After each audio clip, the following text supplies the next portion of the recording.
Brothers and sisters, can you please greet our brother leader, the messenger of our ancestors, the voice of African people? Can you hear him?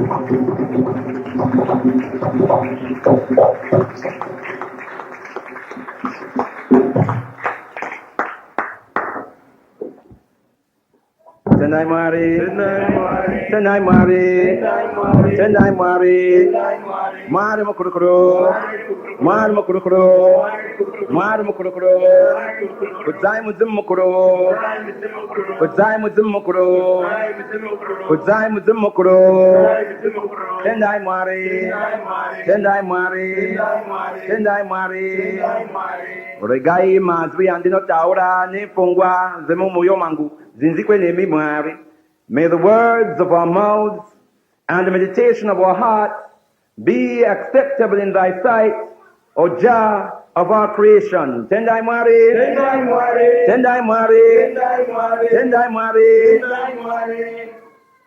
Mari Kumurerai Africa, Ngai Simuzire Zitarayo, Nzwai Meteoro Yedu, Istu Muriayo, Itu Muriako.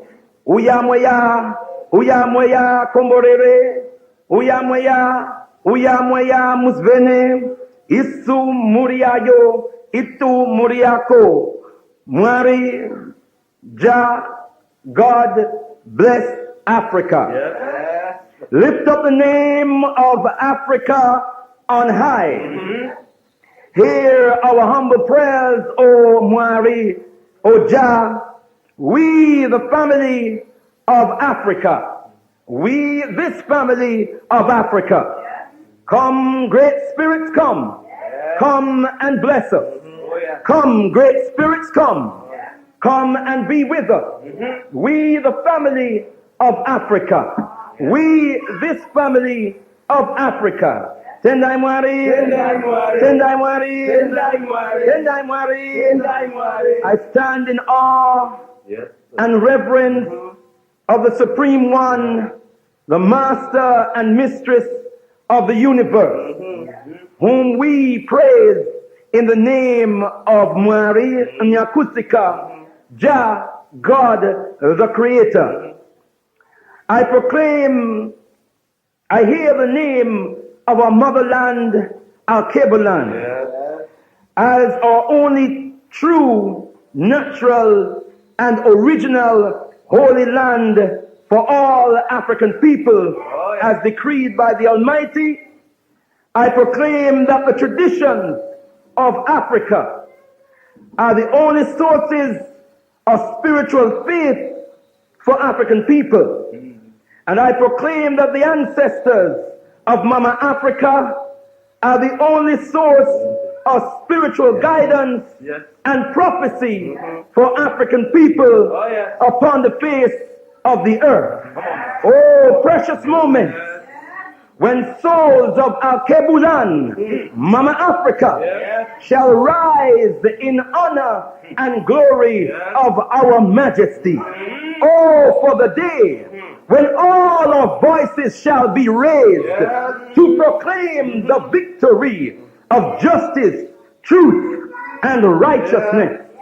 Royal elders, queens and kings, princesses and princes of great Mama Africa, I humbly and sincerely bring greetings in the most precious, powerful, and bountiful name of our motherland, Al-Kebulan, Mama Africa, in the spirits of our most gracious ancestors, and in a prayer for oneness, hope, and prosperity for all African people upon the face of this earth. As always, we are giving thanks and praises unto Mwari Most High, Mwari Mukurukuru, Mwari Nyakusika, Mwari Anema Simba, Mwari Muzibi, Mwari Munyarazi, Mwari Ari Kumusorosoro.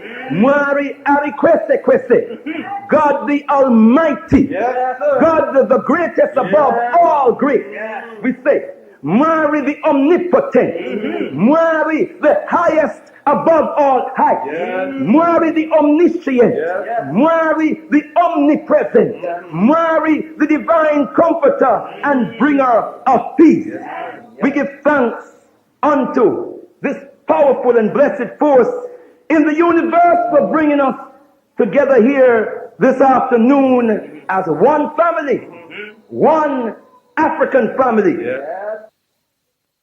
Brothers and sisters, we hail the most eminent prophet, Marcus Messiah Garvey and his queen, Amy Ashford and Amy Jakes Garvey.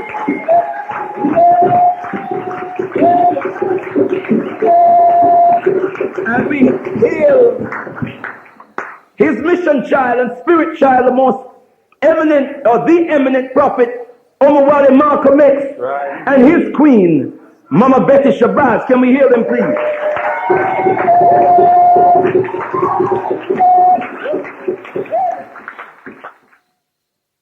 The question is Islam, Christianity, or African spirituality, which will set us and African people free. We hope that in the previous messages, we made it conclusive.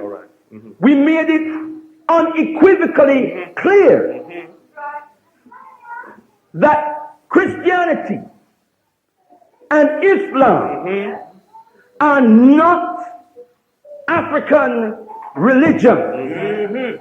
We hope to have made that clear, despite the fact that we know that much of the rudiments of these religions came out of Africa itself. We hope we made it clear, brothers and sisters. If we haven't made it clear yet, we definitely hope that after this afternoon, everything will be crystal clear, and then we can move on with the next agenda, which is to set the foundation for the African spiritual and cultural revolution, meaning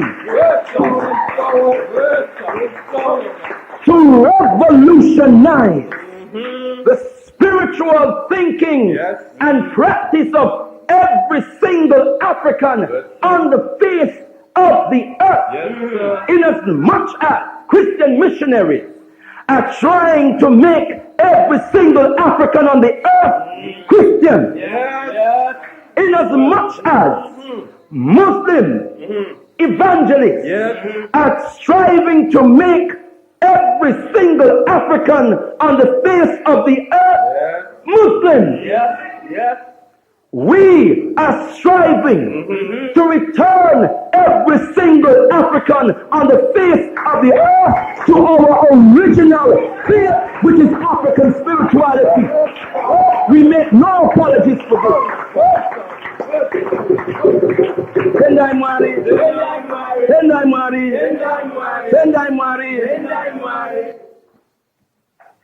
There is a myth that I want to attack and destroy forever. And the myth that I want to attack and destroy forever, at least in the mind of the gathered strong this afternoon, is this: that Africans knew not God before the Europeans or the Arabs came. You've heard that one before, haven't you, brothers and sisters? We are here to tell you that spirituality is the foundation and center of the African culture, the core of African consciousness, and the essence of the African personality. I've said it again. Spirituality is the foundation and center of the African culture. That's right. It is the core of African consciousness. And it is the essence of the African personality. There was a brother by the name of Mbiti, Brother Mbiti, J.S. Mbiti, who authored a book entitled The African Philosophy of Religion. And in this book, The African Philosophy of Religion, he says, Africans are notoriously religious. I'll just change that word religious to spiritual. And I'll explain that later on. If I don't, please come back to me on that. Africans are notoriously religious, he says. We say spiritual. And each people have their own religious, spiritual system of belief and practice. He says religion permeates into all departments of life so fully that it is not easy nor possible to isolate it from the other aspects of life. Now, he says, from studying over 300 clans or groups, misnomer tribes in Mama Africa, he found that within every group, without a single exception, there was a notion of God and a system of worshiping that God. I submit to you, brothers and sisters, that in every language of Africa that you may examine, that there are words for God. There are words for spirit. There are words for worship. There are words for faith. If you study African tradition enough, you will find that the very names of Africa, many of the names, most of the names, give praises unto the Creator or give praises unto the ancestors. You may call your child of the deity Oludumare. The child may be Olufemi. You are naming the child of that deity. You may name the child, as in my first name, Mandla Nkosi. Nkosi is one of the names for the Creator. Are you with me, brothers and sisters? Mandla or Amandla means power, power of the Almighty. My son is Mudada Simba, the provider, one of the attributes of the Creator, the provider of strength. So the soul and the mind of the African is steeped in a consciousness and a reverence for the divine authority and Creator of all things. Are you with me, brothers and sisters?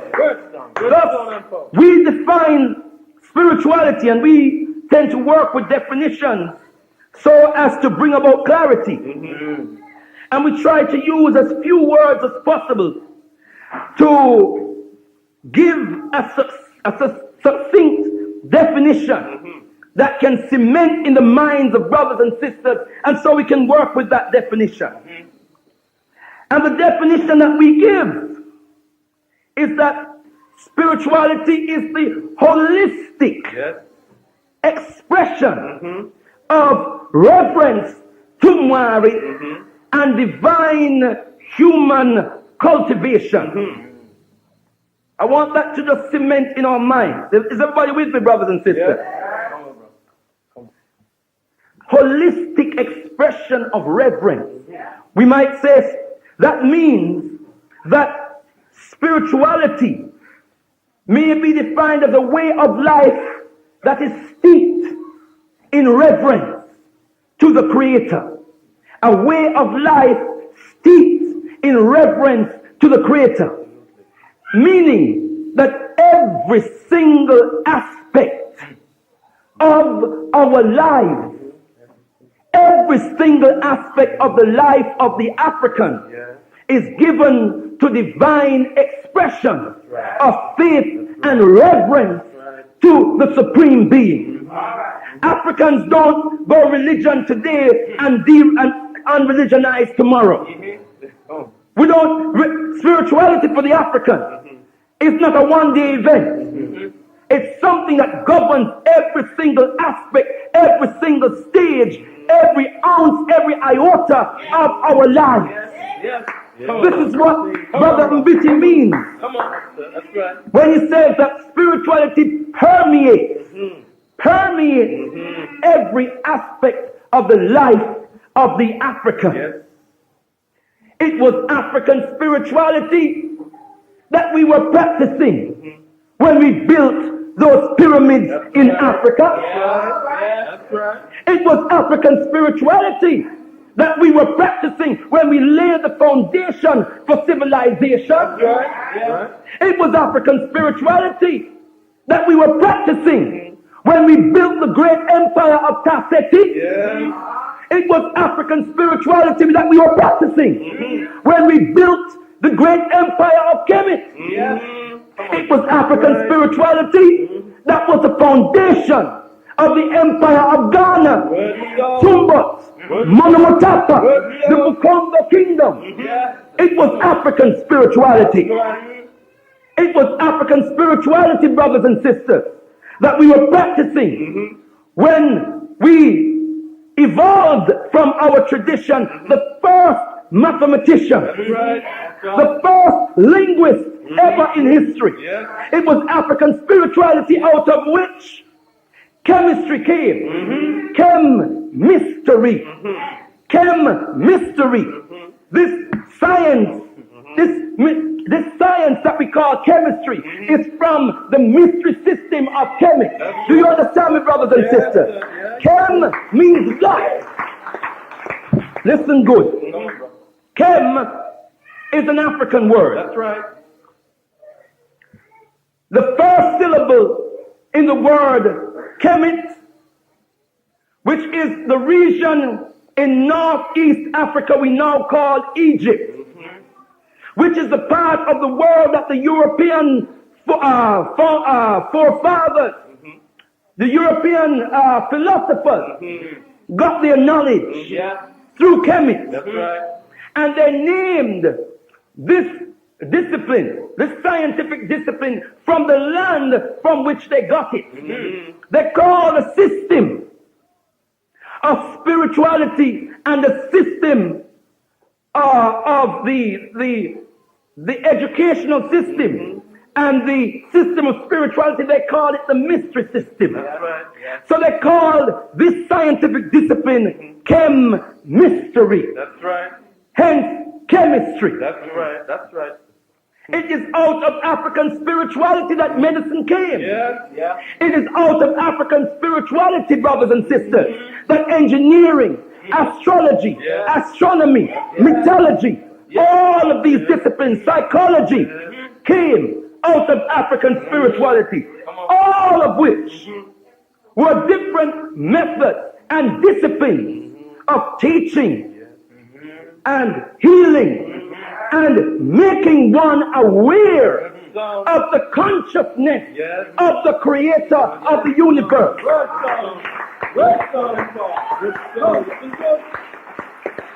Hence, African priests, priestesses, African spiritual leaders were scientists. That's right. Were medicine people. Were politicians. Because the science of human behavior, human management and development was all part of the African mode of worship and practice. Are you with me, brothers and sisters? So the African studied whilst he was praying, or prayed whilst he was studying. There was no demarcation between the two. The African went to the field praying. Before the African dig a piece of earth, the African would give thanks to the Creator for Mother Earth. The African would bend down and pay supplication to the earth. Before the African cut down a tree, the African would pray to the Creator through the spirit of the tree. Are you with me, brothers and sisters? Because the African saw and realized that the Creator was manifested in all that he and she could see upon the earth. So everything was sacred. Everything was divine. Everything was worthy of worship and praise. Then some barbarians came. They saw something they did not understand. They went away and they said Africans pray to trees. Africans pray to soil. Africans pray to statues. Sculptures that may have been, that were inscribed or sculpted to give expression, symbolic expression to African faith. Sculpture, painting that were symbolic messages that reinforced the power and divinity of the Supreme One. They did not understand it. So they say we were devil worshipping. These are devil symbols. What the hell is it doing in the British Museum? What the hell is it doing in the Museum of Mankind? Tell me. Tell me. Well, give us back our idols. Let us worship them. Exactly. You see the contradiction. Here we know running away from everything African. Don't you know? In as much as the Europeans, the Arabs took you from your natural environment. Or imposed themselves upon you in your natural environment and told you that you were black because you were cursed. Your hair was woolen because you were cursed. Your nose was broad because you were cursed. Your lip was big because you was cursed. Your buttocks was big because you was cursed. Brothers, we are elongated because we are cursed.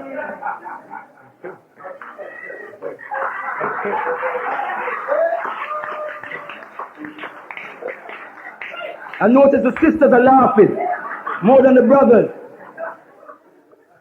I wonder why.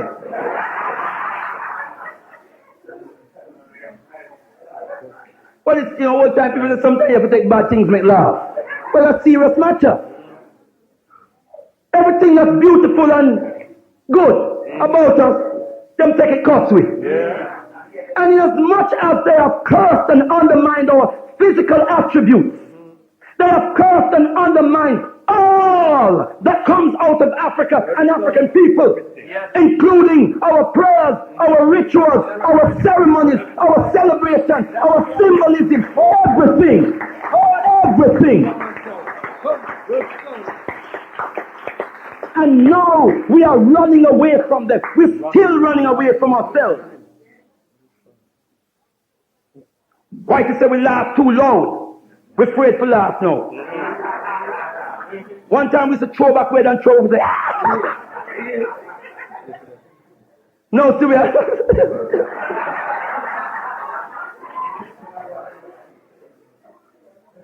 Why to say when we do a grave side we behave uncivilized? Because we say,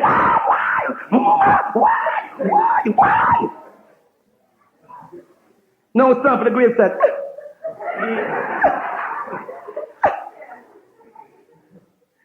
What up? The dead can't hear that. Go on, call mama and papa, call mama and papa. Coffin knock down cement over the grave and everything you do there. That's not going away. We pray to our Creator. When we are praying, we pray. We pray.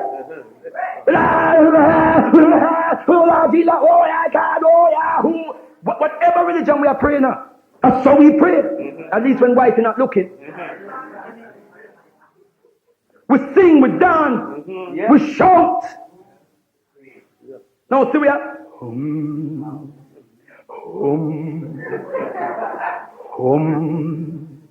Because that's more civilized. We're not saying that there's a time for whom. We're not saying that. But there's a time for wada wada. You with me, brothers and sisters? We become ashamed of ourselves. Does that make sense?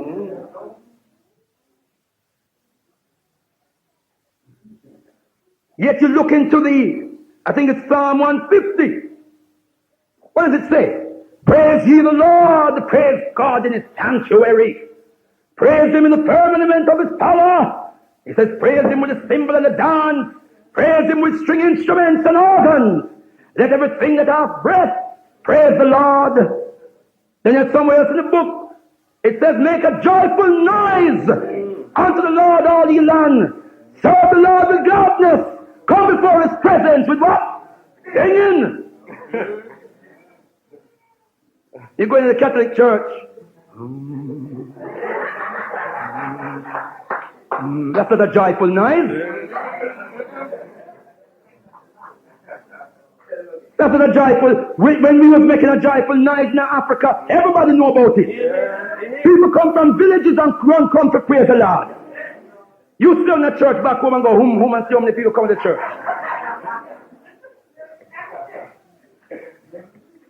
But then you take up a tambourine and a drum and two guitars and you start lick some rhythm and more so make two sisters get in a spirit, get in a trance. I say, oh, church pack. Because the energy that is sent out to the community, people come from all over. You understand what I'm saying, brothers and sisters? We become ashamed of ourselves. We need to look at ourselves, brothers and sisters. You know we're still carrying out so many of the tenets of racism. You watch African people today. We were going to a room and it happened here today. I said it with love. I love you, brothers and sisters. We have to talk through some of these things. When we see negatives, we have to talk through it. Many gatherings we go to, you look at most of our people when we come into that gathering, where we sit down, even if the place is empty. We sit at the back. Why? Is that something that has been embedded in the psyche of African people since slavery? Go to the back of the bus, the back of the church, the back of the this, the back of the that, the back of the back, the back, the back, the back, the back. I did a workshop with organization recently. I won't call them names. Those African people mainly work. There's a back organization. I was only there for the beer, although I don't drink beer really. You understand what I mean, yeah? Metaphorically. And there were groups that were, we had the workshop in 3 groups. And we were looking at identity. And 2 of those groups had Europeans in them. And when those workshops went away and did the exercise and came back, who was the first people you think to speak in the groups that had just one whitey in them? Who was the person that was feeding back on behalf of that group? Whitey, of course. There you ask a question like that. What do you expect? They have to speak on our behalf. They have to speak up for us. Because when white people say it, people will believe it. Why is it that still we don't make our voice, our word credible? Tendai Mari. Tendai Mari. Tendai Mari. So we are talking about a system of holistic expression of reverence to Mari and divine human cultivation. Let us understand this, brothers and sisters. We need therefore to understand the African, what the African means. When the African says Mari or translated God, what do we mean by reference to God? Who is God? Who is Mari? What is Mari? What is the nature and attributes of Mari? How do we know that there is a Mari, a God? And how do we determine the nature and the attributes of this Mari or this God? The ancestors, our great ancestors, the greatest and wisest people that have ever lived upon the face of the earth. derived a notion of spiritual consciousness and faith. Because being the first people on the earth, they are the first to ever say the words in our language. Why? Who? What? When? Where? And how? Before we said it, nobody else ever said it because nobody else was here.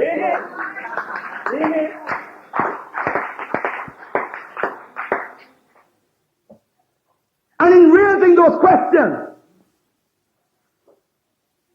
something in the deeper recesses of their inner being drove them, using the endowment of intelligence, wisdom of mind. Our ancestors were driven to explore the environment in which they lived. Our ancestors began to make observation.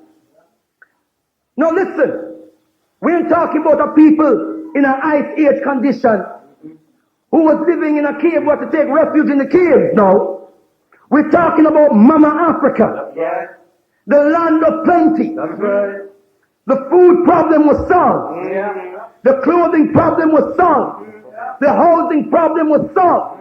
We had the resources and the mechanism for resolving these needs. And so we began to move on to higher things. That's right. We wanted to know the meaning and purpose of life. That's right. So we began to investigate. We began to make observation. And in exploring our environment, our ancestors began to see certain laws that were repeatedly expressed or systematically and consistently expressed in that environment. 4 basic laws. Right. And the first being the law of divine creation.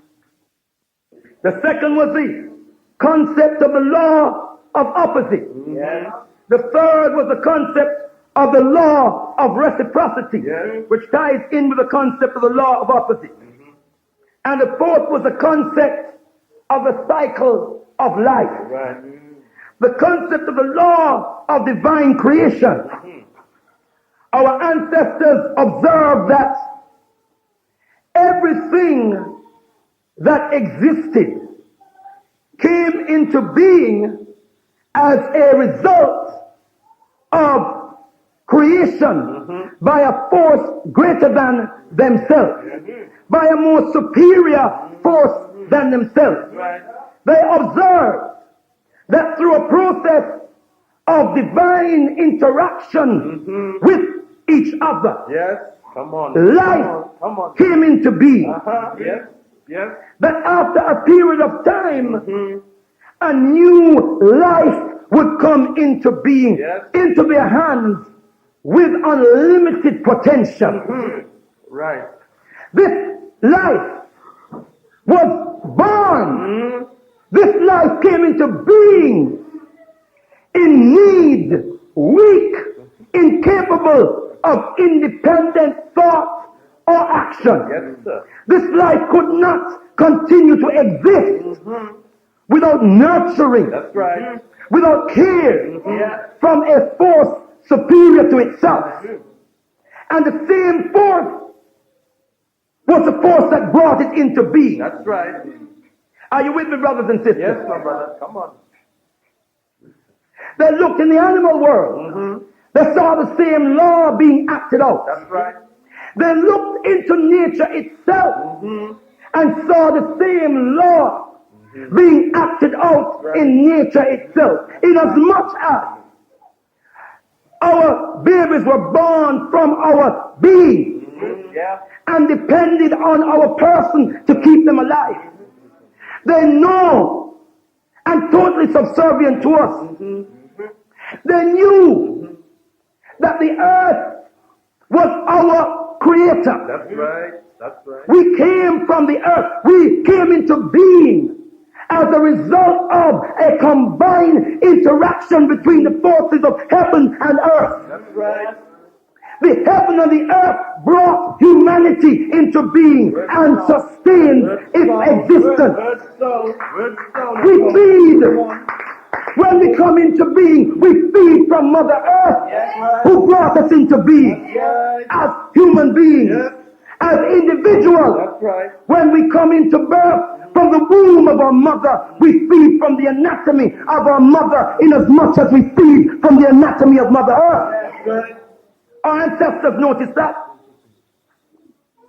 They noticed when the baby was born, when that baby looked up at mother and father, the baby looked up in hope, That's right.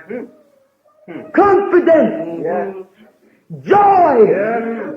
faith. Yes. You ever see the eye of your baby when they look at you? I've seen it. They know when the baby was in need, the baby cried out in supplication to mother, father, auntie, uncle, grandmother. And we would respond with love. That's right.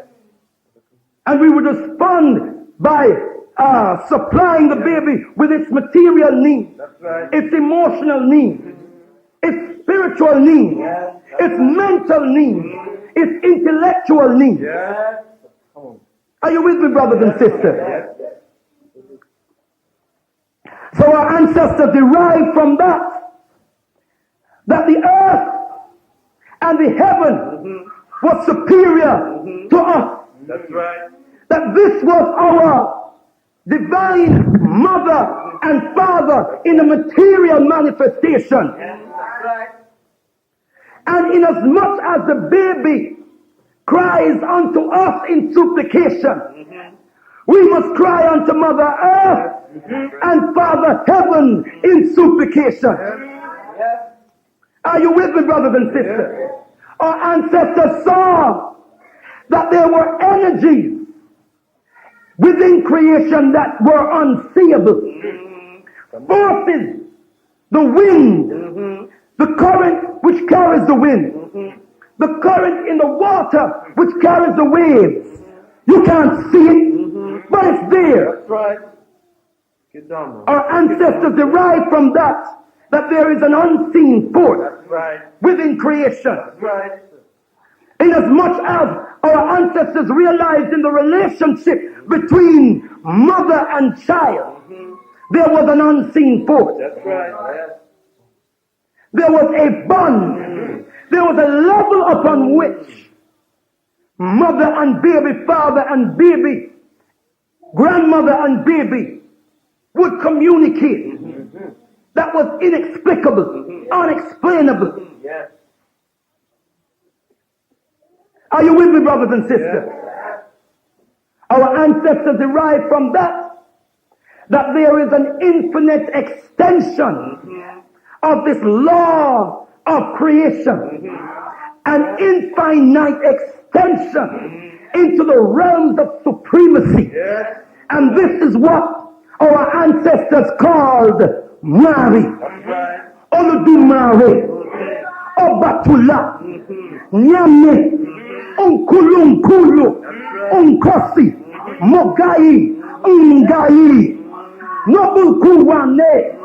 These are the names. That's right. Amun-Ra. Are you with me, brothers and sisters? That unseen, supreme force that was seeable but unseeable. Our ancestors knew that if we divorce ourselves from this force, what would happen to us is like unto what would happen to that baby if that baby ever get up at the end and decide he don't need mother no more. Imagine all that 2-month-old baby say, "Mommy, I don't need no more." Baby, finish. You know what I'm saying? So our ancestors developed an order of liberty, steeped in reverence to this supreme order. Our ancestors derived from this the notion, the knowledge, that in as much as the baby was constituted by the physiological, mental, and spiritual genes that they passed on, they transmitted, that we as human beings had within us the physiological, the mental, and spiritual essence of the divine creator. Are you with me, brothers and sisters? Hence the concept of the law of divine creation. The concept of the law of opposites. Our ancestors observed within creation that there were two fundamental forces that gave birth, that gave rise, that gave existence to every living phenomenon on the earth. Those two fundamental forces we call masculine and feminine. That's right. They, again, by observing the interactive play between Father Heaven and Mother Earth. That's right. That's right. In as much as the earth and the heaven were the two combined opposite forces that were the foundation of the creation of being. They realized that man and woman interacted, interplayed in the very much the same way as the heaven and the earth. That's right. In as much as the heaven will impart water, will secrete water to the earth, into the belly of the earth, that combines with the seed of the earth to bring forth life. Yes. The man had in his person Come on now. a water, Yeah, come on. a germ, Come on now. a substance that he emitted into the womb of the woman and brought forth life. Good. Good. Come on. Our ancestors observed that when Amun-Ra, the sun, emitted its ultraviolet rays onto the earth and brought warmth to the earth, that this warmth activated the life-giving particles of the earth. Brothers, you know, when we put our arms around the sisters and truly love them, truly bring them warmth, we activate the life-giving particles of our sisters. They reciprocate. If it's a good sister, most of the sisters are good. They reciprocate with the sweetest love we can ever dream of, which defies poetry, defies art, it defies science. Is that true, brother? Come talk to me now. Talk to me. Look, man, the sister them don't laugh after we are ready now. Talk to me.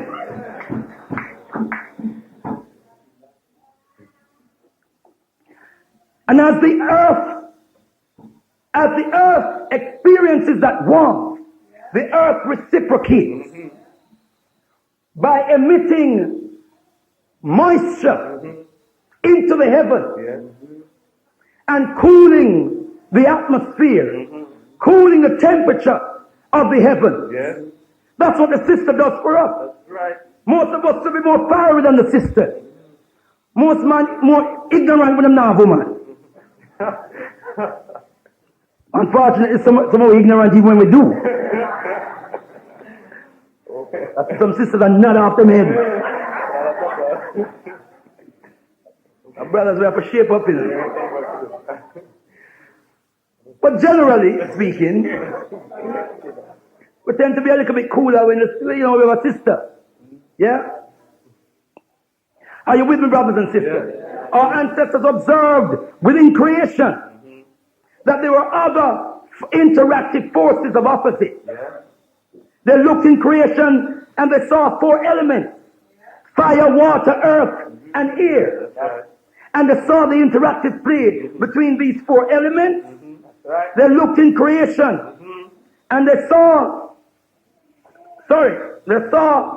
the opposite forces of creation and destruction, good and evil. They saw the four qualities: hot, cold, wet, and dry. And if we look right through creation, we see the law of opposite being played out. That's right. So our ancestors derived from this that within the nature of the Creator, there were two essential forces at play: the force of masculinity and femininity. That the Creator himself, herself, were both male and female. That's right. You don't find that in Christianity. No. You don't find that in Islam. I'm sorry. No. You don't find that. Them God's a man. Just man. Yeah. The Father. Yeah, brothers and sisters. In fact, it's even worse than that. If you look at the role that women are given in these religions, the woman is blamed for evil That's right. upon the earth. When you look throughout these religions, women are treated as an afterthought. Yeah. Women are debased. When you look into the clergy of the religion, when you look into the priesthood of these religions, women have no role. No. In African tradition, there is no God without a goddess. There is no priest without a priestess.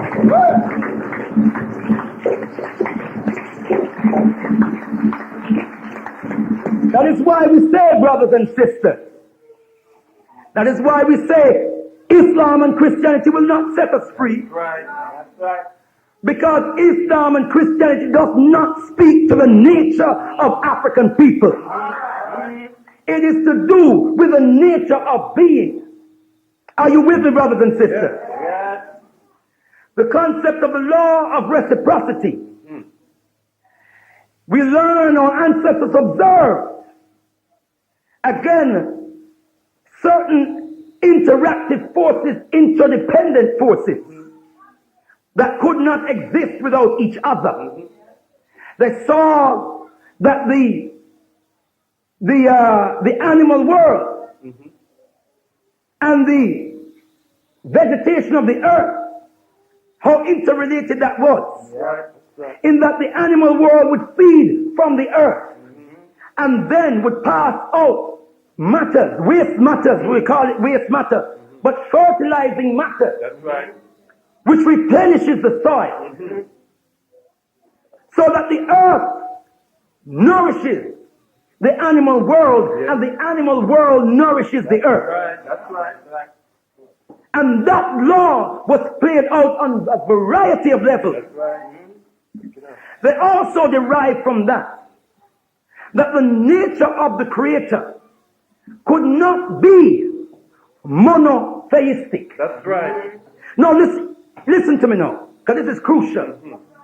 Many of us are in the business of trying to prove that African people, African spirituality was essentially monotheistic, i.e. the one God concept, i.e. one God with no other manifestations, one single manifestation of the Supreme Being. In African tradition, Africans do not advance the theology of monotheism. We see the Creator as occupying a pantheon. I'll explain that in a minute for those who may not understand. So the African spirituality is essentially pantheistic. What do we mean by pantheism? Pan means all. Theism is a Greek word for God, for the Creator. So it's pantheism means all the manifestations of the Creator in one. So that monotheism, you know, in as much as we talk about Pan-Africanism, all African oneness. Pan means all, it means one, all and one. So that the Creator is all and one. Right.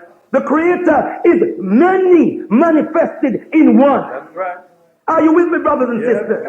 So in the African tradition, you will have the supreme, but you will have many deities called the Orishas in Yoruba, or the in Kemet called the Netchers. Are you with me, brothers and sisters? We need to understand this, because understand, brothers and sisters, this is what informs our action on earth, our behavior, how we organize society and community, how we behave. The white boy and the Arab boy is by nature monopolistic, meaning he monopolizes everything. He's capitalistic.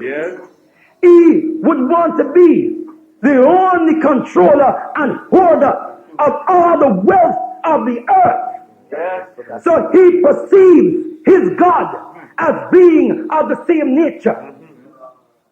Are you with me, brothers and sisters? One God. Don't set up no rivals with me. Don't put no partners with me. God, you know. Jealous. Their God is a jealous God. And they say it in so many words. Why should God be worried about rivals? No, I ask you. Why should God worry about rivals? A God we're talking about now, you know.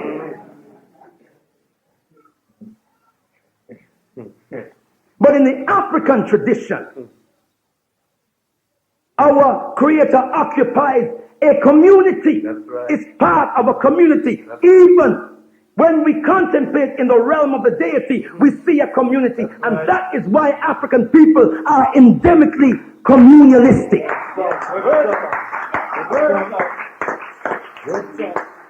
So you have a chief nature, or a chief Orisha, or a chief creator. And you have the many manifestations. And at every level, there is a male and a female. There are many Africans today from the motherland who are following some semblance of African tradition, who only focus on the male side. That is because we have become patriarchal in our thinking and our behavior after several hundred years under the Arabs and under the Europeans. We need to understand this, brothers and sisters. Finally, our ancestors observed the concept of the cycle of life. That every force within creation moves in a cycle. They saw, even all those thousands of years ago, our ancestors knew that the earth was round. While Whitey thought it was flat and square. We don't know it's round already. So they are watching when they did a square of the earth, but they don't know it's the earth round. We were into shipbuilding and ship technology and sailing thousands of years ago. Remember the Olmec civilization in Mexico. Olmec civilization is African civilization. And the Olmec civilization was established over 1,000 years BC. Since we have to use for them calendar, make us say BC. We're talking about over 3,000 years ago. I'm saying Africans sailed from Africa 3,000 years ago into Southern America and established with the natives there a civilization which is the greatest civilization that the American continent has ever seen. That's right. And that's well documented. Read, they came before Columbus by Ivan van Sertima. Our ancestors looked and saw the sun, the moon, the stars, the planet. How did they see the planet? You hear about the serious mystery? Where our ancestors, our Dogon ancestors from Mali, who saw the star Sirius B, plotted its orbit right up to 1990. Whitey went there, some of the greatest scientists went there, spent one scientist, was it Martin Griol? Spent 16 years living among them. Couldn't work out how they were able to plot the movements of that star, which they were able to see. How did they rationalize it? They said space beings must have come and told them. When they couldn't disprove anymore that our ancestors of Mali, these uncivilized primitive beasts, these heathen, were able to plot a star which their technology could not see. Are you with me, brothers and sisters? Our ancestors knew that the planets were round. They knew that the earth was moving in a cyclical orbit. They knew that it spun in a cyclical motion on its own axis. That's right. They knew how the other planets moved. They knew that the sun revolved, the earth revolved around the sun, and the moon revolved around the earth. Our ancestors knew that. And they saw within nature itself. You plant a seed, you water the seed, it grows into a tree. The tree bears fruits. You pick the fruit, you eat the fruit, you put the seed back into the earth, and another tree was born. They derived from this the concept of the cycle of life. The notion that we as human beings never die. That there is always an internal aspect of our being that lives on and produces life and reestablishes itself, reincarnates itself.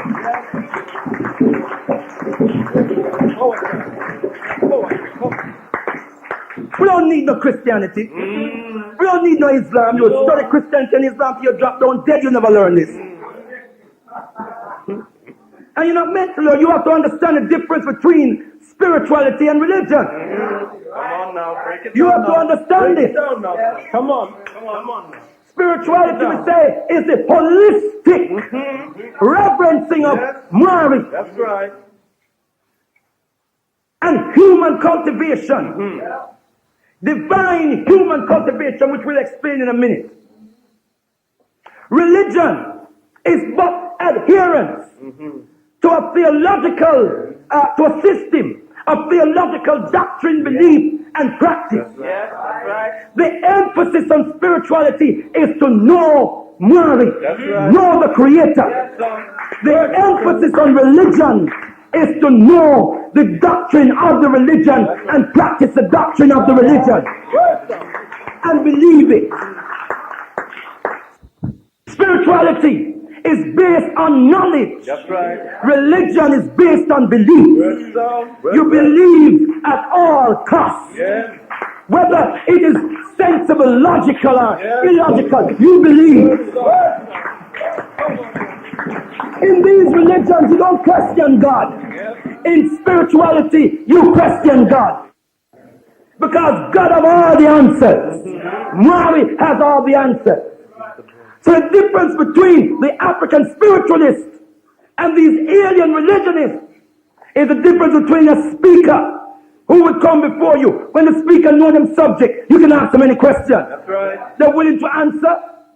But you ask the speaker something they can't answer.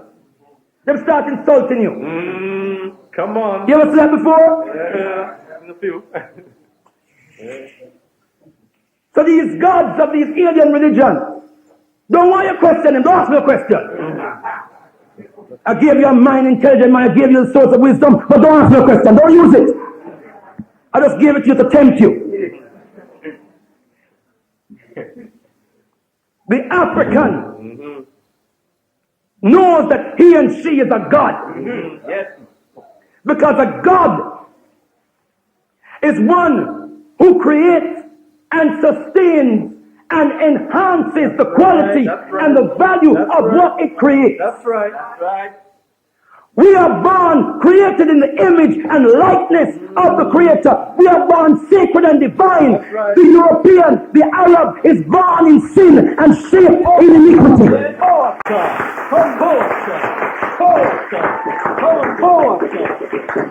Understand the difference between the two. That is us, brothers and sisters. Don't it sound good? Yeah. Don't it feel good? Yes. The power of African spirituality.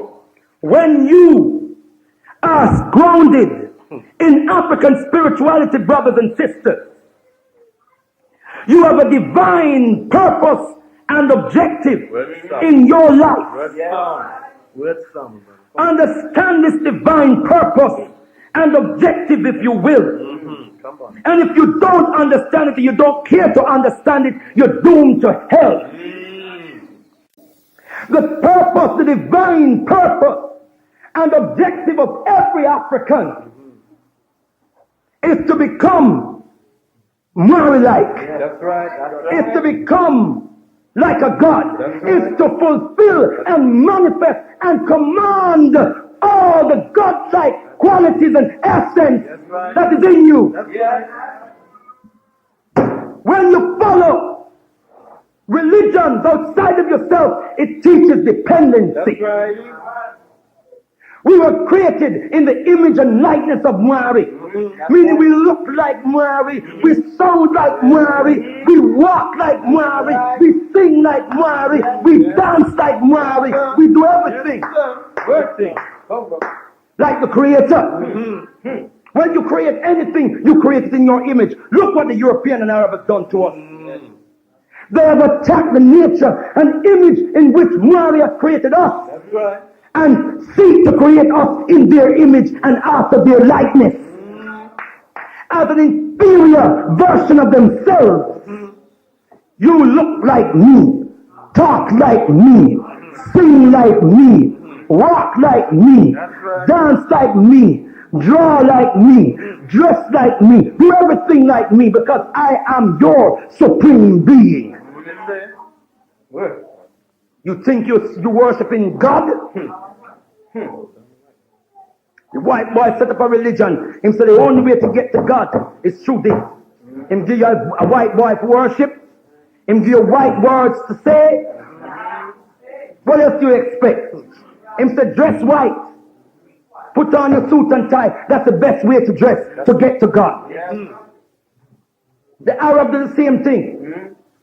The highest expression of the Islamic faith is Arabic. That's right. So they set themselves up as the supreme authority upon the earth and over all humanity. So you've been denatured. You have been taken out of your divine self.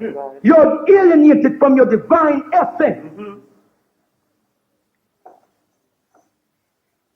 If we are to be Mary-like, we must understand the nature and the attributes of Mary. Do you agree with me? Yes.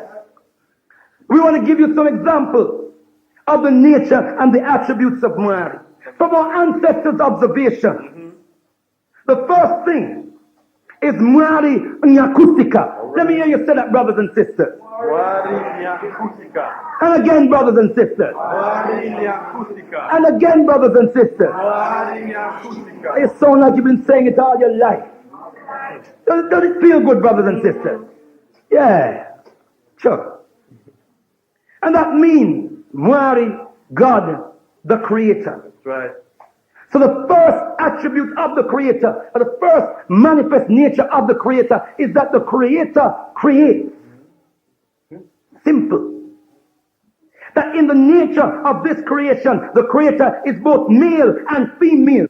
You have within you the cosmic mechanism. That's right. Come on. To create life. That's what a God does. That's right. That's right. Create life. That's right. But it doesn't stop there. As Marcus Messiah Garvey said, nature makes us what we are, but then out of our own creative genius, we make ourselves what we want to be. The Creator, Mwari Nyakuteka, is self-creating. That's right. Based on the inner essence of our supreme authority. He or she mechanizes itself to bring into being all the wonders that we behold before us. Right. That's right.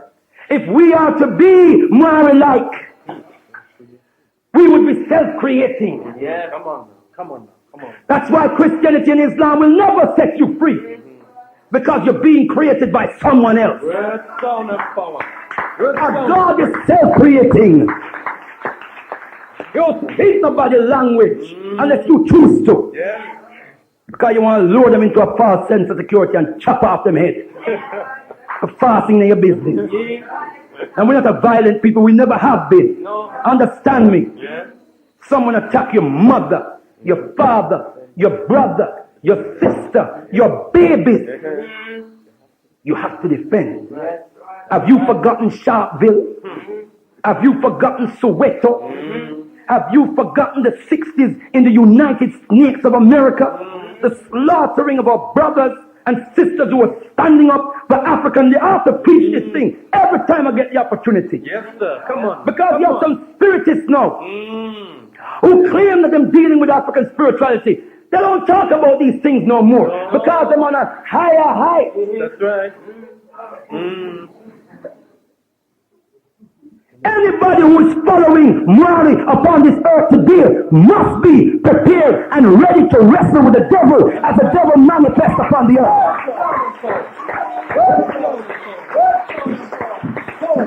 Our ancestors say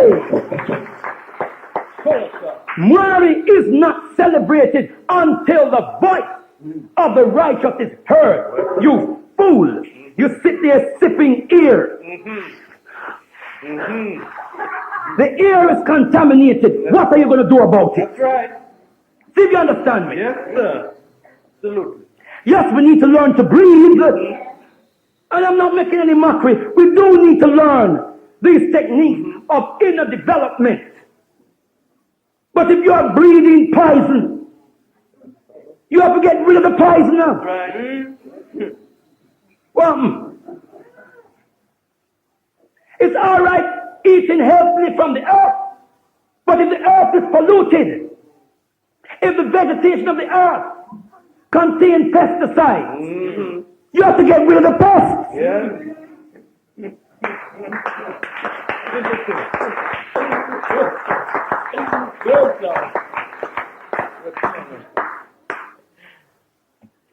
So our spirituality must be a functional spirituality. It must be a spirituality that takes us into the realm of the mystique, but not so much so that we get lost in the mystique and forget what's going on for her.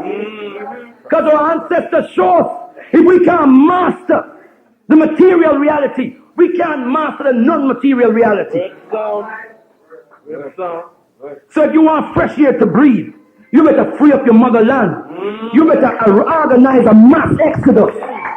So we can get, you don't forget, we are Africans. We have no business in a place like this, trying to make ends meet, trying to make a life in Babylon, in this concrete jungle, in this den of iniquity. Do you agree with me, brothers and sisters? Oh, yes. You did a sip here. You better know what kind of ear you sip. Because we're in the age of germ warfare, chemical warfare, radiation warfare. That's the age we're in. Wake up. Time we get serious and stop falling asleep on the job. Some of we need sacking. Come in Monday morning and find we don't have no job. But now listen to me no more. Our babies are dying. We're sipping ear. Tendai Mari. So Mari Nyakusika, the supreme creator, our path in life starts with that self-creation. The very nature of education for African children is based upon enabling them to become self-creative. That's right. Yeah. What the African mother and father or teacher or culturalizer does is to instill within the child, to engender within the child the ability, the resources, the skill to enable them to be self-creating. That's right. Not to create for someone else, Right. as most Africans are doing today. Right. When we go to the European school, quite rightly, him teach us servitude to him. Quite rightly, I say. What are we doing now? To take that responsibility onto ourselves. We need teachers for our children. We become those teachers. That's right. Stop running up and down, vulgarizing your goddamn self, begging white boy, do this and trying to appeal to him conscience. He has no conscience. Right. He has no conscience. And if you can't see it after 400, 500 years, I'm sorry for you. Tendai Mari. Mari Mukuru Kuru. Let me hear that, brothers and sisters. Mari Mukuru Kuru. You have some people say, well, then, I came to your meeting, you know, and I enjoyed it and so on, but some of the things I couldn't say because I didn't know what it means. You see, I didn't know what it means. Hey, you know, we call ourselves ethnic. We never know what it means. You know, why to call with this? Him say call with Negro, we jump up, call ourselves Negro. Then we find out it means that. Him call with color, we jump up, call ourselves color. Then we realize that we're not lizard. Then we start push for something else. We say, well, we want to call ourselves black. Him say, no, that's too harsh. No, we give you a nice name, ethnic. So, oh, it's a nice name, yeah, ethnic. Then our scholars go dig it up for it, right? And show us that it comes from a Greek word, ethnos, what means heathen, pagan, Gentile. Some of we don't even know that. See, we never council job, ethnic minorities. Quite happy. Yeah. We all know what it means. These people speak in code. Francis Cresswell, one of our psychiatrists, but we ain't listening to them. Tell us we have to decode, we have to understand language and symbolism. There's a level upon which this war is taking place, a propaganda level. And if we can't decode language and symbolism, we have lost the war. That's right. That's why I respect Rastafari. Lots of things that I could critique with Rastafari, but I respect Rastafari. Because one thing amongst many things that Rastafari teach me, and Rastafari is one of the reasons why I'm standing before you today. One of the things it taught me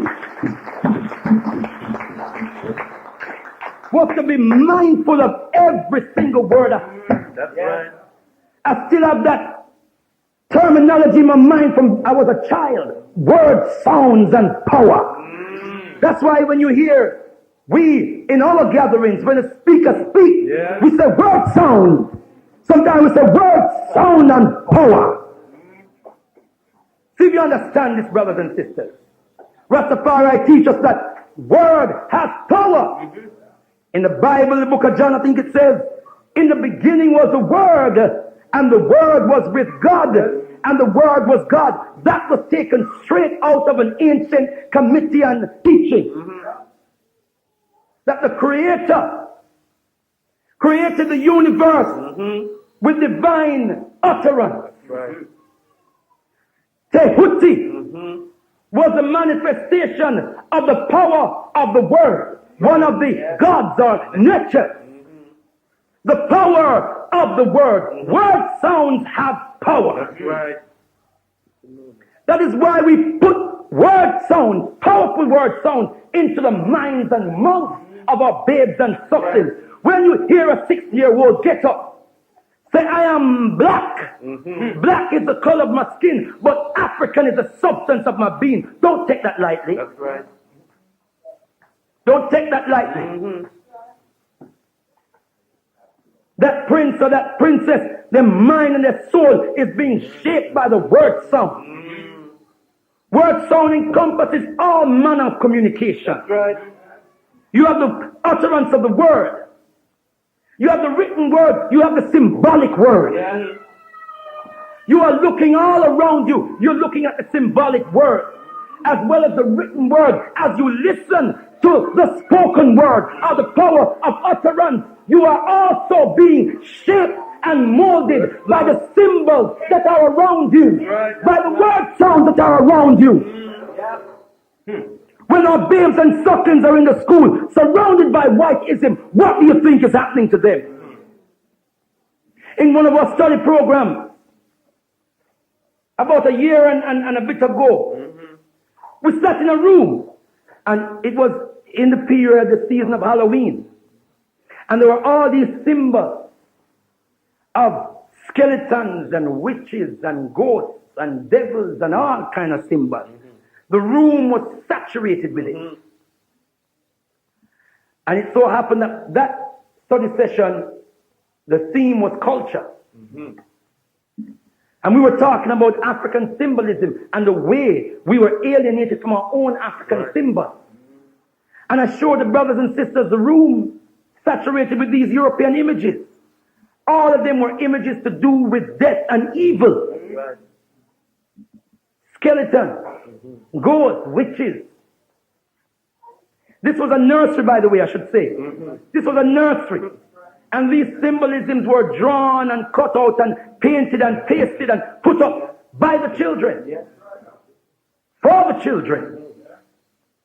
And I said to the brothers and sisters, can you imagine if we were running an African-centered nursery here and we had some of the symbols of African tradition with the horns and the teeth and the bones and the various symbols which all have powerful, positive, symbolic meaning, we understand it. Can you imagine what these blighters would say of us? That we engaging the children in devil worship. Right. Isn't that what they would say? Yeah. But they were boasting all their images. You see, one image of one strange looking creature with his neck bust and blood a spew out. But that was alright. Because it's rather like a little white lie. It's wrong to lie, but if it's a little white lie, pass. If it's a white image, don't matter. Pass. Tendai Mwari. So, Mwari, Mukuru Kuru. Mwari, the greatest above all great. The African God is the greatest above all great. Right. Yeah. And that speaks, brothers and sisters, to our inner courage, our self-confidence, our conviction, and our capacity to overcome all obstacles and all evil. For you to create anything, you must have courage. That's right. That's right. You must have confidence. When you create a child, when you bring a child into being, it doesn't stop there. Right. You have to make somebody out of that child. You have got to make a God out of that child. And if you are not even on the road to your God-like manifestation and fulfillment, you cannot make a God out of that child. You have to connect and at least be on the path to making yourself a God. That's right. Not a follower of somebody else's God, a God yourself. Yes. Who is the follower of your supreme father and mother. You have to have confidence. You have to have conviction. Right. Let me move through it a bit quicker. Mwari anema simba. Let me hear you say that, brothers and sisters. Mwari anema simba. And again. Mwari anema simba. One more time. Mwari anema simba. See, we normally repeat things 3 times, right? Representing the mind, the body, and the soul, the 3-dimensional nature of human creation. That is Mwari God, the omnipotent, the all-powerful. Yes, sir. We have an unlimited store of power in our being. Yes. Whatever aspects of our being, what fraction of our true self do you believe that as a people we are manifesting today? Are we really manifesting ourselves in any significant proportion upon this earth? Who controls your economics? Who controls your politics? Who determines your birth rate and your death rate? Right. When your baby is born, who brings your baby into this world? Who blesses your baby? By whose order and whose decree are your babies blessed? Come on. Who defines manhood and womanhood for you? Come on, African kings and queens, gods and goddesses. A God is self-creating and self-created. Who created you? And who is creating your children? Are your children of you? How much say do you have in what they think and feel and know and believe? These are the questions that are before you this afternoon, African kings and queens. You see our children come before you with their face painted. We didn't just do it for joke. We're putting them in touch with their very soul. These are the images and symbols that were described by our ancestors. The same ancestors who built pyramids and built the city of Monomotapa, the city of Zimbabwe, the capital city of Monomotapa. The first architects. And these were the symbolisms that they used to project their own power, their own pride, and we're running away from it. So we're putting our children in touch with the inner self and bring them before you to confront you with your inner self. Sound and power. You will never be your true self. You will never achieve your true power on this earth ever, as long as you run away from your Africanness or play mealy mouth with your Africanness or part-time with your Africanness. Never. That's why Christianity and Islam will not do. No. You take them children like this into a Christian church, a Muslim mosque. Try it and see what happens. Devil. Alright? That's why we use the symbolism of the lion, the zoo, the circus, or the jungle. And hey, nobody tell me no that the lion really live in a plain. You know we call the whole like jungle. Not true? Right? The whole like is jungle for we. We are talking about concrete jungle. We call everything jungle or wild. It is not that the lion can't live in the zoo. He'll live. She'll live. It's not because they can't live in the circus. They'll live. But what is the quality of life? How much in touch are they with their true nature? A lion in a zoo or circus is never healthy. No. That lion is deemed to be in an environment where he hunts or she hunts for her food. More likely she. And in the hunting process, the lion's system is being mechanized, being generated to digest that food. When you throw a piece of meat, like a dead meat, to that lion, the lion is not getting the nutrients it's supposed to get. That's junk food. That's like you eating maki and wimpy and kingy and Dixie.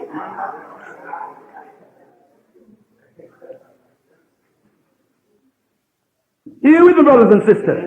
And that's the lion's diet every day. No room for hunting. That's right. The creatures need exercise. These are creatures that walk miles when they need to. That's right. They need to exercise the children and teach them how to be lions. You colonize the lion like we are being colonized today in Christianity and Islam. That's right. So the lion will live. The lion will even fight you for its master in the zoo. You know that? Yes. You go to that zoo and try to free that lion. Run you, nyam you.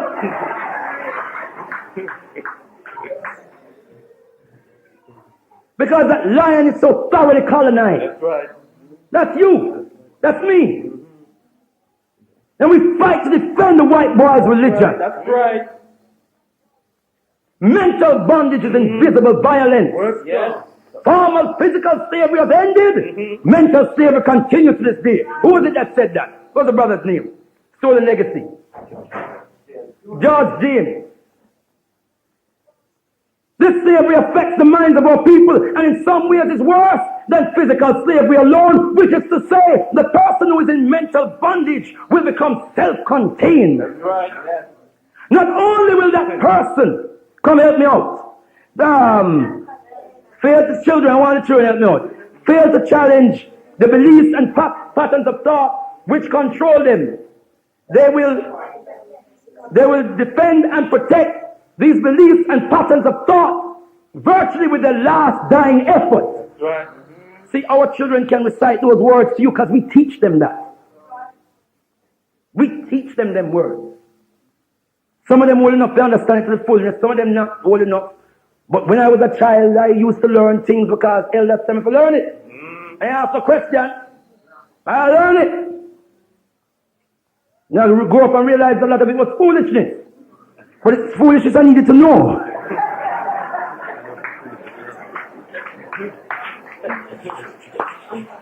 And a lot of it, of course, was good sense. So Mwari and Simba. Mwari Muzivi. Mwari Muzivi. One more time, say like you mean it, brothers and sisters. That is Mwari, the omniscient, the all-knowing.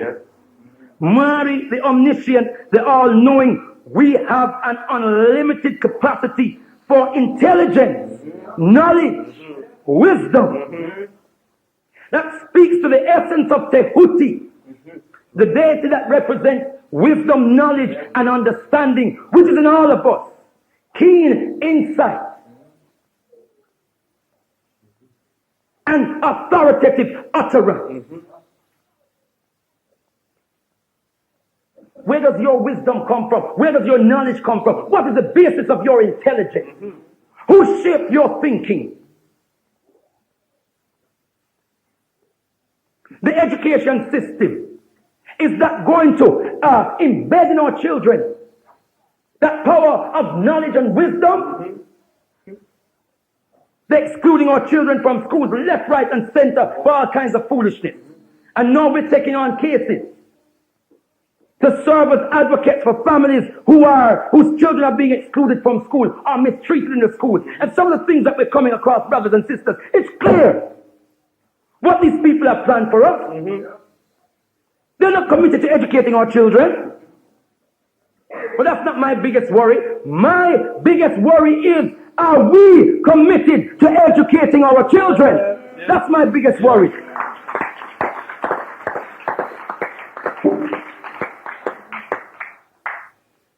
No one can limit your knowledge, your intelligence, unless you allow them to. And that's why the African has the right to question the Creator. We have that right. Because we ain't Christian. And we ain't Muslim. Mwari ari kwese kwese. Mwari ari kwese kwese. Shout it out, brothers and sisters. Mwari ari kwese kwese. One more time. Mwari ari kwese kwese. Mwari, the omnipresent, the all in all, which speaks, brothers and sisters, which demonstrates that we are connected with and affected by all aspects of creation. Right. We are not just individuals, but we are a collective. Some of us are so selfish. Do you know what affects one African in this part of the world affects the other African from the furthest part of the world from that African? Do you know that, brothers and sisters? Do you know that? You know, look at the 60s. When African people rose up in the 60s, what happened around the world? We were rising up in America, in Africa, in Britain, in the Caribbean, all over the world. And the message of liberation was coming through reggae music, It was coming through Zouk. It was coming through Kaito or Calypso. It was coming through jazz. It was coming through all spectrum, the whole spectrum of African music. Became a propaganda machine for African liberation. If you look, since the 60s, the only team of Africans, because I'm a follower of cricket, so let me use a cricket example. All right. The only team of Africans in international cricket between the 60s and the 80s, the mid to late 80s, became unbeatable. Since the turn of the 90s, we have declined. If you look in the political world, the same pattern manifests in the political world. One of the things that really transformed the power of West Indies cricket, so-called West Indies, was a boy born in South Africa named Tony Gregg. 1976, when the West Indies were coming to England to play cricket. And the boy transformed a match into a war by saying, as captain of England, he was going to make the West Indies boys grovel. The man them see red. Man them say never even know the word grovel means. Tell the truth, I never know the word means like him here as well. And so the captain looked it up in the dictionary. And the man them say, oh. And the rest was history.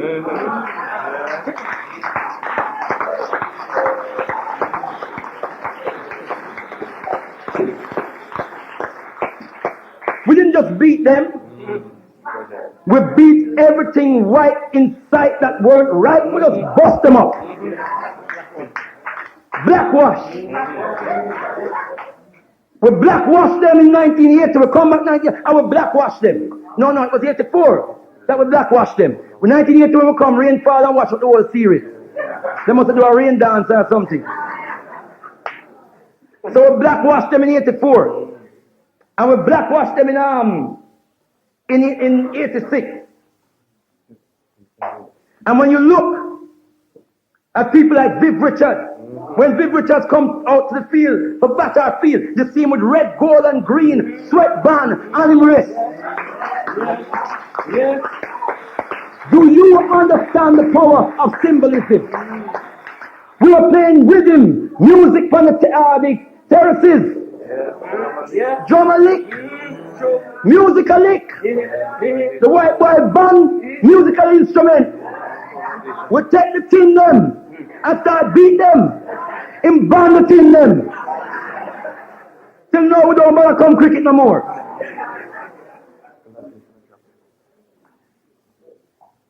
Understand, brothers and sisters. They started to complain about Viv Richards' red, gold and green sweatband. What does it mean? Them don't know what it means already, you know, but they want to make an issue. You understand me? There was a level of consciousness in the team then. Since them lost that level of consciousness, them lose their ability to play. Are you with me, brothers and sisters? That's just an aside, but I'm just showing you, because even that relates. That's right. You with me? Mari, I request a question. When are we going to come together as a people and realize how much we need each other? When are we going to build? When are we going to really create an African world spiritual, cultural revolution? When? When are we going to even, right here where we are, establish an African order of liberty? And bring these wild barbarians under divine rule? Right. Tendai Mari. Mari, Arikumu Soro Soro.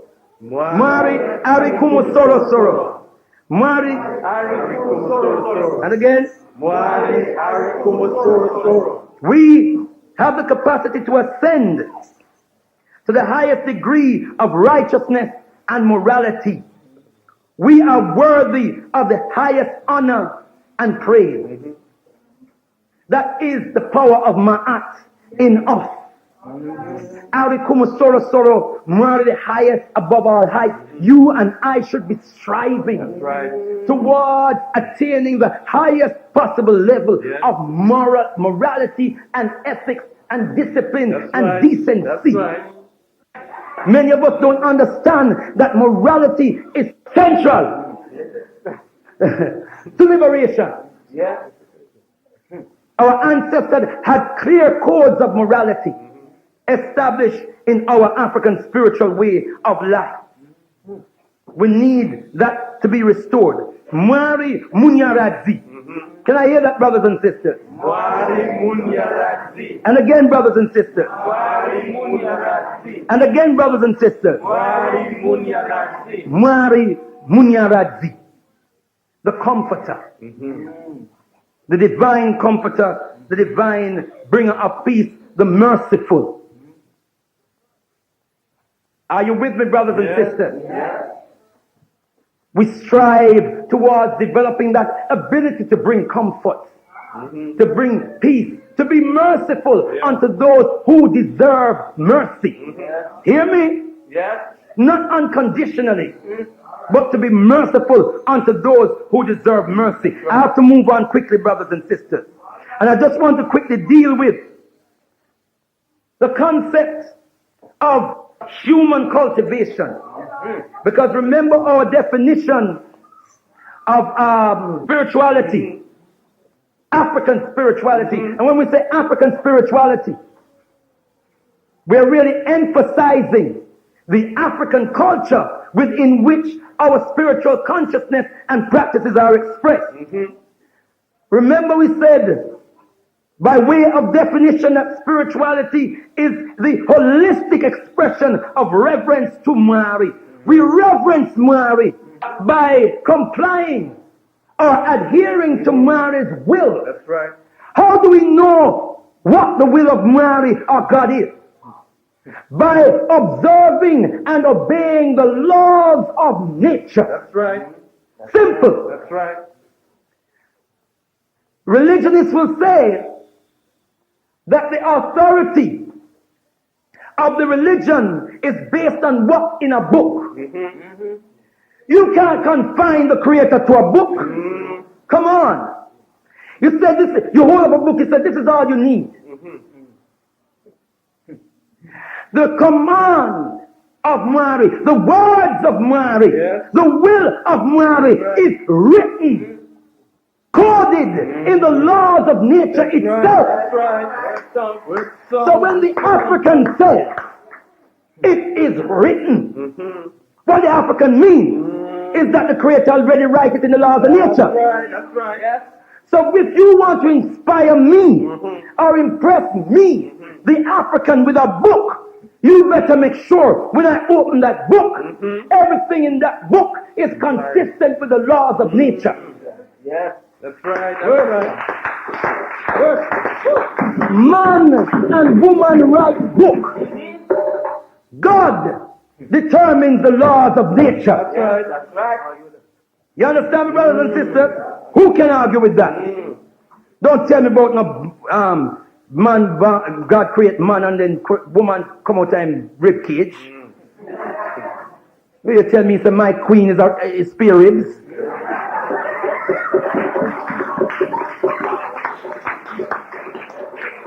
You ain't a spare rib, sis. Man had 17 ribs. And the 17th one is what God is. Just one for spare, because there wasn't one on the other side, I guess, for balancing. And God take out one of the ribs and make woman. Wherever see in the laws of nature, woman are born out of man ribs. White boy always a try to go against nature. Film aim is to conquer nature. That's right. Yes, right. And you will follow that. When you take on them kind of beliefs. We don't have a problem with mythology, but mythology must serve as metaphors of reality. That's right. Not defy reality, but serve as metaphors of reality. So we don't have a problem with mythology. You hear me, brothers and sisters? Yeah. So we want our book to be compliant with the laws of nature. The white boy, when him say want to create man, him find a test tube. Find a, apparatus, scientific apparatus. The African man and woman, when we want to make man, when we want to make man and woman, we want to make life, we go to bed early.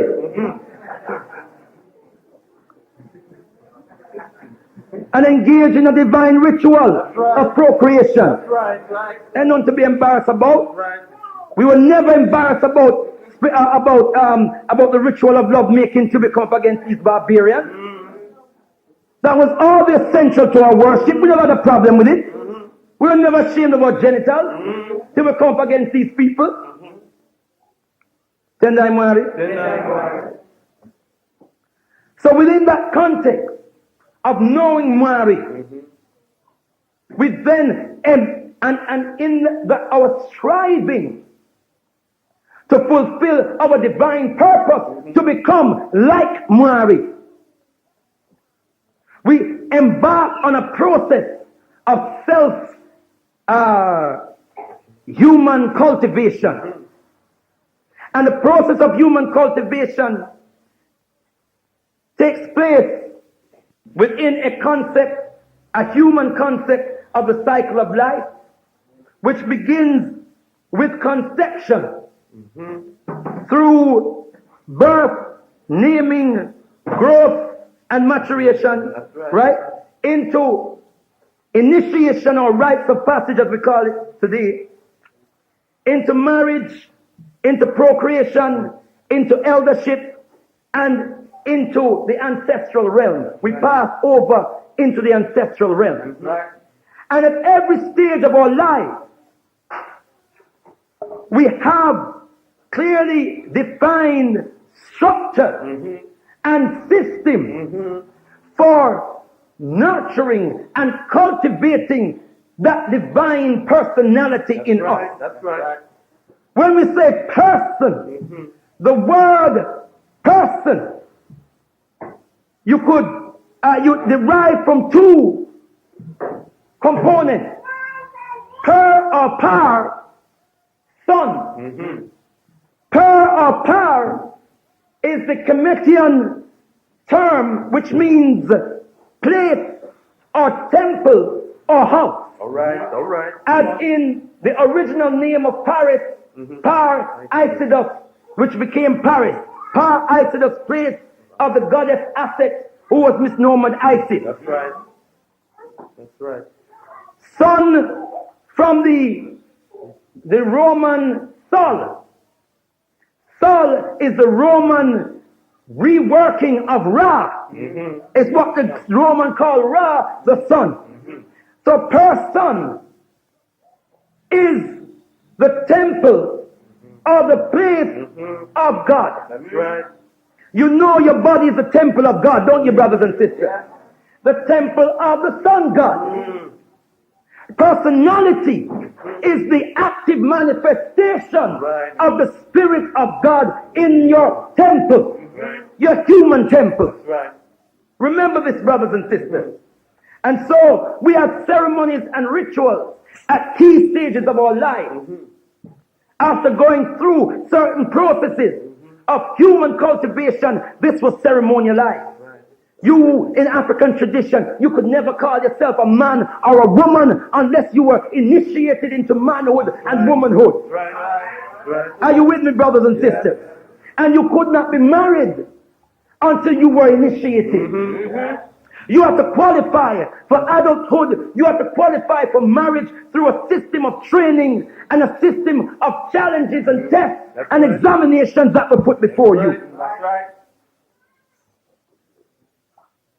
You move from there into eldership, and as an elder, you became one of the council of elders who represented the supreme authority within the community. In that cycle, what is being nurtured systematically is our three-dimensional being.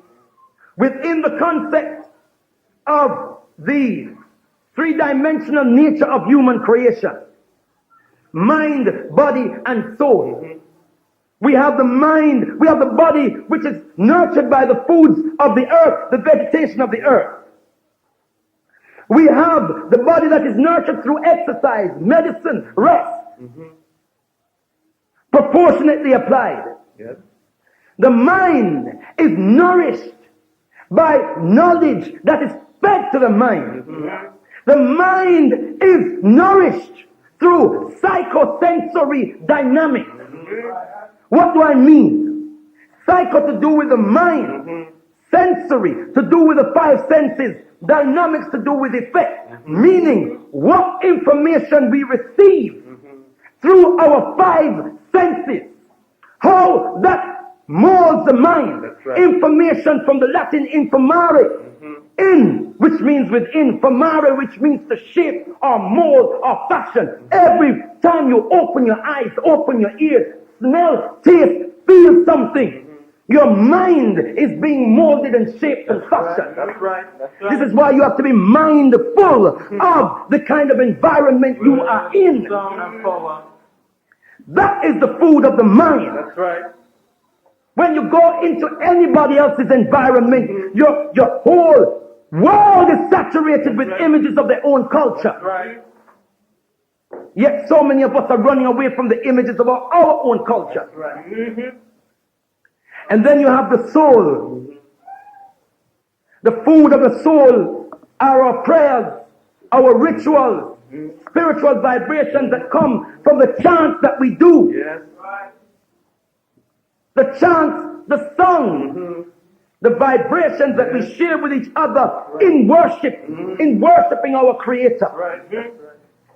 In as much as you can contaminate your physical being with junk, you can contaminate your mental and spiritual being with junk. That's right. That's right. Junk images, That's right. junk words, junk books, junk knowledge, junk religion, junk prayer, junk holy books, junk. Yeah. So we have to take charge That's right. of what substances are being fed to us. That's right. Mind, body, and soul. It is not enough to have a good physical diet. You must have the right mental and spiritual diet. All of it affects our behavior. Right. Right. In closing, brothers and sisters, what are we going to do with all this? And this is just a tiny proportion of the whole truth. The whole concept of African spirituality cannot be taught in one afternoon. Essentially, brothers and sisters, African spirituality in essence is a way of life. It is something not just to be talked about, it is something to be lived. That's right. Something to be experienced. That's right. If you think it's wonderful to hear it, try living it. Yes, sir. Word start. Try being it.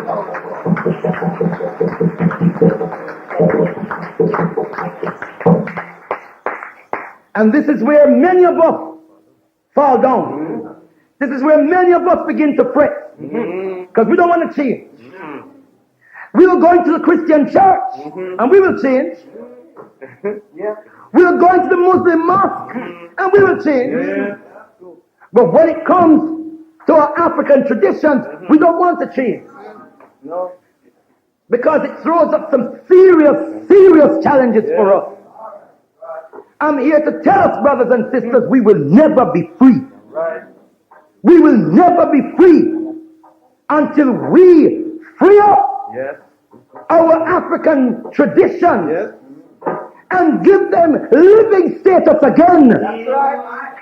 Not just suspend it into some dim mist Come on. in the air for us to behold in awe and wonder.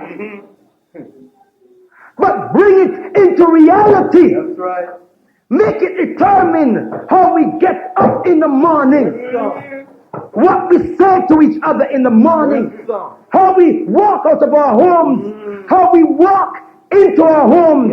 How we speak to our children. Raise our children. Educate our children. How we speak to each other's wife and husbands. How we look for our wives and our husbands. Yeah. African spirituality determines all this. That's right. How we treat our elders. The respect that we show them. When we come into a room, how we treat our elders. That's right. How we respond when we go in a room and we see a shrine, which represents our ancestry, right. which represents the foundation of our culture, our history, our liberty. We need to learn all these things again. Yes, sir. Brothers and sisters, many have died. Yeah. Many have died to bring this day, to deliver this day unto us. Right. You hear about Nat Turner, Denmark Vesey. You hear about Bookman. You hear about Mackendal. You hear about Dessalines. You hear that many of them were Christians. What you didn't hear is that many of them behind the scenes were practicing African spirituality. Right. That's right.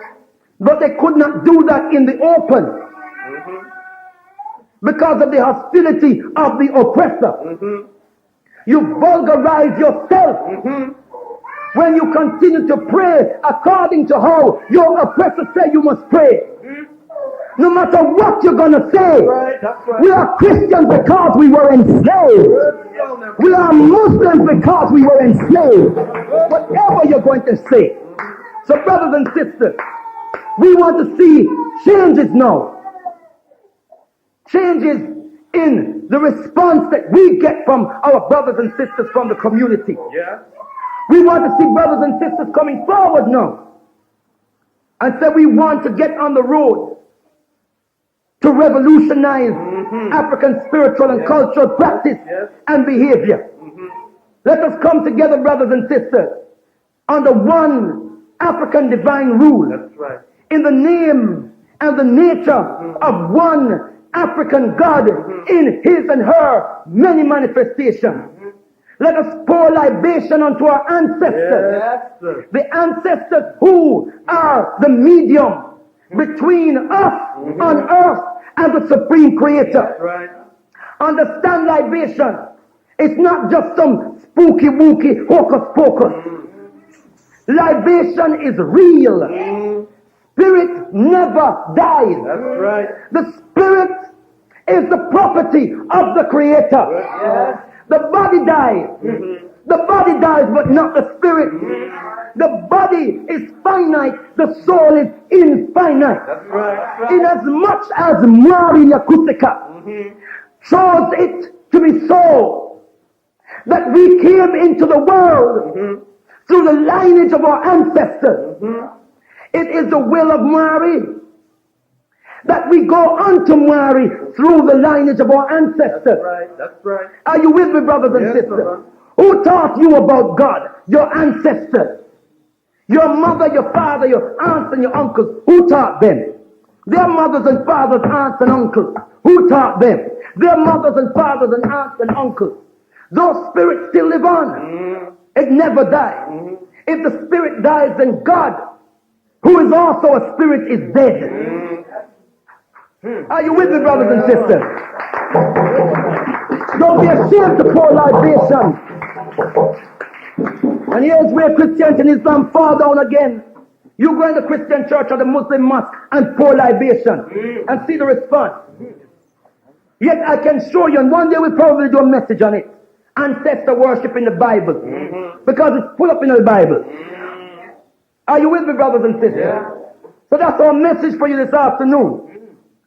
Christianity, Islam, or African spirituality, which will set us free. We are indeed an African people. Yes. We were created an African people. Our bodies are African. Our minds are African. Our souls are African. Our intellect is African. Our culture is African. Our God is African. Rise, you mighty African people.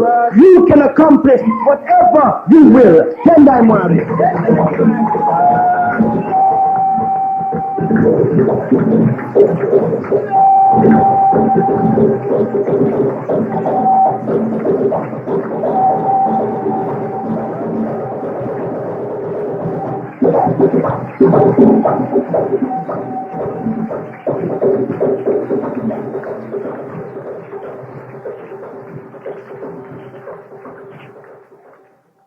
Tendai Mwari. Tendai Mwari. Tendai Mwari. Now, brothers and sisters, we're going to go into questions. Anybody got any questions? Anybody just want to give thanks for the power of the word? If we are created, do we then become the supreme creator? Or do we become subjects which prolong that creativity? And the second is also the idea or the concept of evil. I would like to hear a little bit more how we handle the evil, as we've seen so many things around in our culture. I'll stop there just for your comment, please. Tendai Mwari. Come here, brother leader, again as we move forward, please.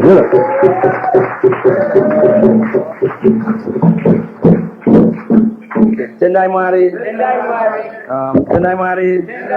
Tendai Mwari. Okay, do we have the power to renew creation, or are we just subjects of creation? Tendai Mwari. We, from the teachings of our ancestors, would submit that both aspects of that question are correct.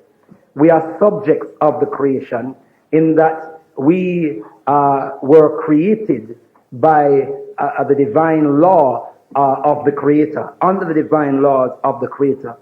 But within that law, we are embedded with the capacity to create ourselves or to enhance the qualities of what the Creator has embedded in us. We have the capacity to enhance that, to develop that through human cultivation. We have that capacity. When we talk about the manifestation of the Creator as Mwari Arikwese, the omnipresent, and in striving to attain those attributes, we can only do that by linking up as a single force with each other. Right. Our power and our capacity becomes greater if we are under one spiritual cultural auspice. Tendai Mwari. In terms of evil, how do we handle evil? Again, firstly, through constructive and positive spiritual cultivation. We need to establish a lifestyle that is steeped in reverence to the Creator and clear codes of conduct and values as to how to develop and enhance our lives. And then we need to raise our children within that context. We need to build a community around those principles and values, and we need to establish an accountability structure whereby these principles and values may be enforced. And if the evil is being visited upon us by external forces, then we need to have a vanguard to protect ourselves from those external destructive and evil forces and to destroy those internal destructive and evil forces if they will not submit to divine will.